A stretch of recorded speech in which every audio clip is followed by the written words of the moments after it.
Mes amis, aujourd'hui, vous serez mes jurés, comme si nous étions dans un procès virtuel.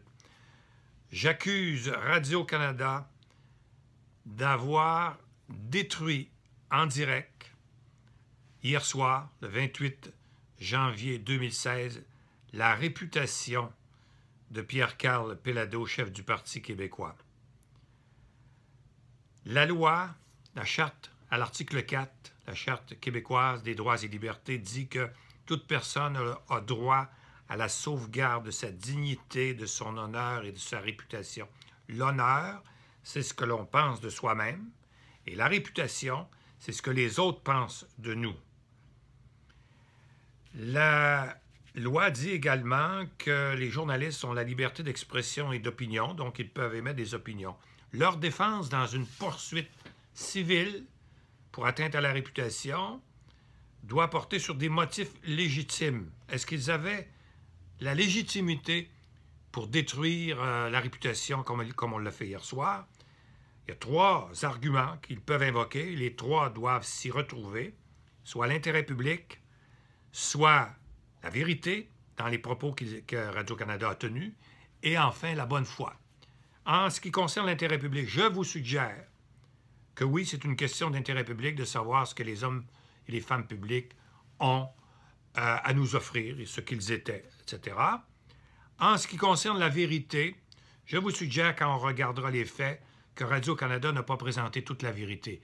Elle a présenté la version sous un angle particulier, qui était évidemment l'unité nationale canadienne et de lutter, je pense en tout cas, de nous montrer que cet homme-là n'est pas digne de se présenter pour diriger un pays éventuellement. Mais c'est mon opinion, puis c'est vous qui allez décider. Il y a aussi la bonne foi. Vous vous demanderez si c'est de bonne foi d'avoir fait ce qu'ils ont fait et la manière dont on le fait. Regardons les faits.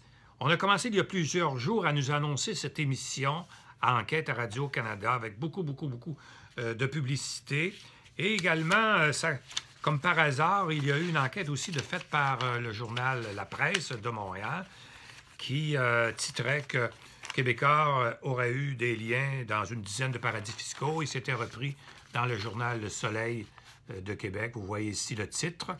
Ça, c'était lundi, le 25 janvier dernier. Le lendemain, dans le journal Le Soleil, dans le journal Le Devoir, Michel David, vous savez, Le Devoir, ce journal qui, on ne sait pas trop de quel bar il est, là, mais en tout cas, c'est un journal qui fait son possible, mais bien juste son possible. Alors, Michel David, lui, écrit « Le patient dans l'ambulance ». Le patient dans l'ambulance, c'est très grave, là, parce que dans l'ambulance, c'est blessé ou malade, c'est Pierre-Karl Péladeau. On parle de mensonges en politique. On dit que Pierre-Karl, son insistance à jouer sur les mots ne fait que renforcer la suspicion à son endroit, suspicion sur sa crédibilité. Il a dit d'ailleurs, comment croire qu'un homme qui, bon. On dit qu'il y a eu 2 enquêtes journalistiques qui sont arrivées aux mêmes conclusions. C'est évidemment La Presse et Radio-Canada. Et après ça, on dit que le patient est dans l'ambulance. Et puis, il faut faire attention pour pas tirer sur lui, parce que c'est pas bien vu en politique, selon M. Legault. Regardons ensemble les faits. Il faut toujours se demander qui est l'accusateur puis qui est la victime, ou celui qu'on vise. L'accusateur, c'est Radio-Canada. Radio-Canada, c'est qui? Radio-Canada, c'est le mandataire de Sa Majesté, la Reine Élisabeth II, donc la chef du gouvernement canadien.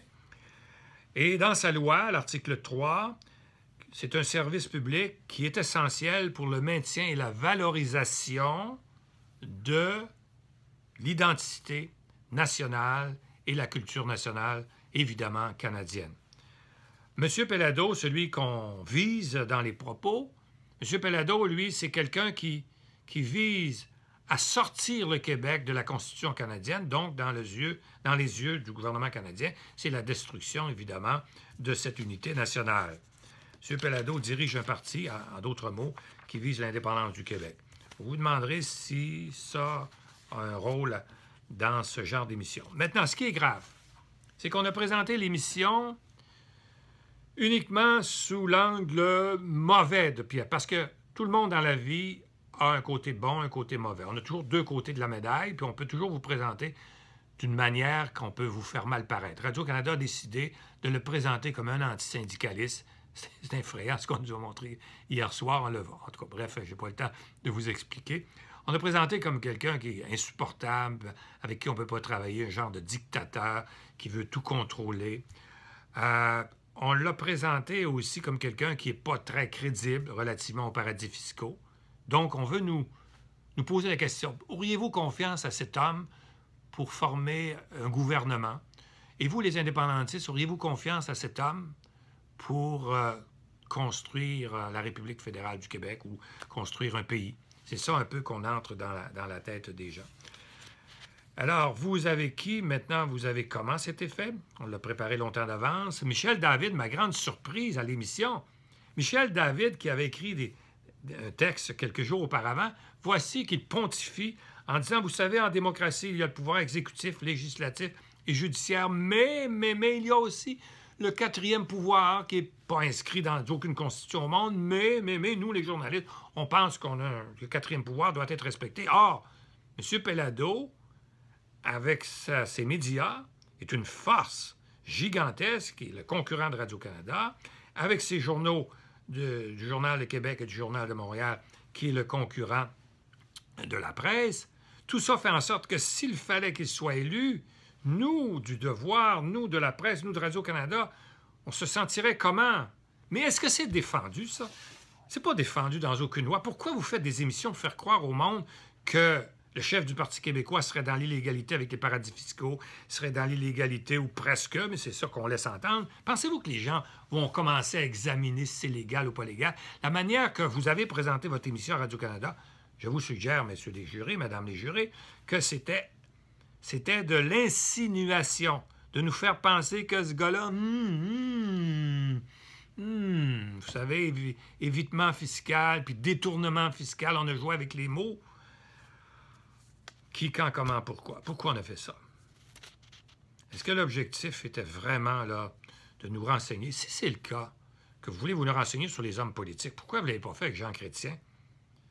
Quand on a utilisé des millions de dollars de fonds publics pour lutter contre l'indépendance, lutter contre les activités du Parti québécois, pourquoi vous n'avez pas présenté ce genre d'émission pour nous montrer Jean Chrétien, qui il était vraiment? Pourquoi vous ne l'avez pas fait avec Jean Charest? Pourtant, il y a eu l'enquête Bastarache, il y a eu l'enquête Charbonneau. Vous n'avez jamais présenté ce genre d'émission.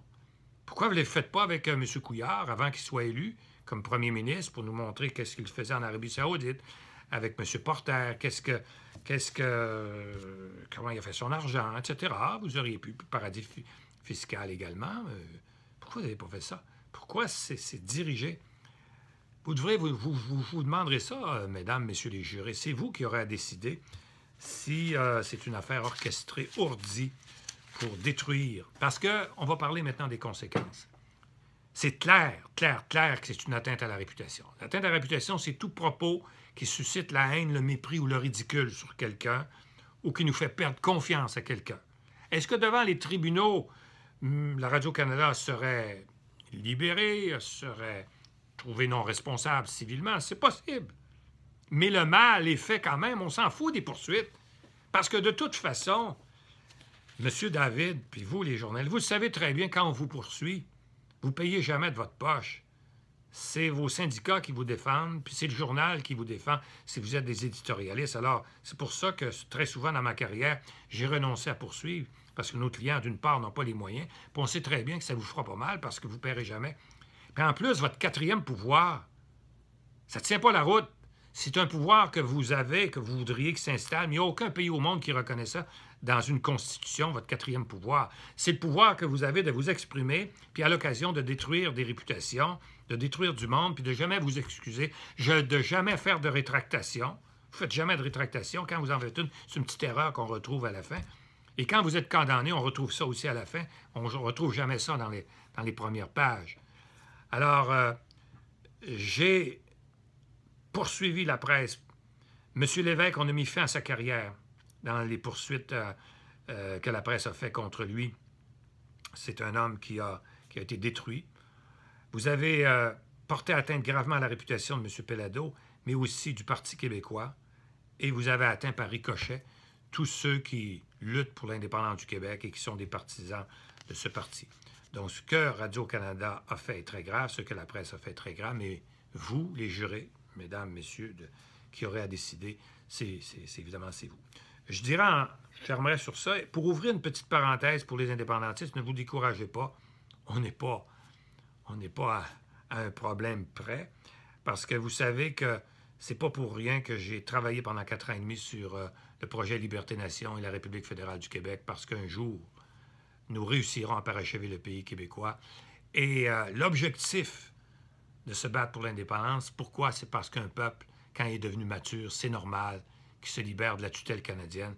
Puis c'est normal qu'un jour, Sa Majesté la Reine n'aura plus Radio-Canada pour faire des guerres qui sont déstabilisantes et, à mon point de vue, illégitimes dans le contexte actuel. Mais c'est vous, les jurés, qui aurez à décider. Puis ne vous gênez pas pour me contredire, pour dire, Maître Bertrand, vous êtes dans les patates, mais j'aimerais vous entendre beaucoup dialoguer sur Facebook, parce que nous parlons sur Facebook.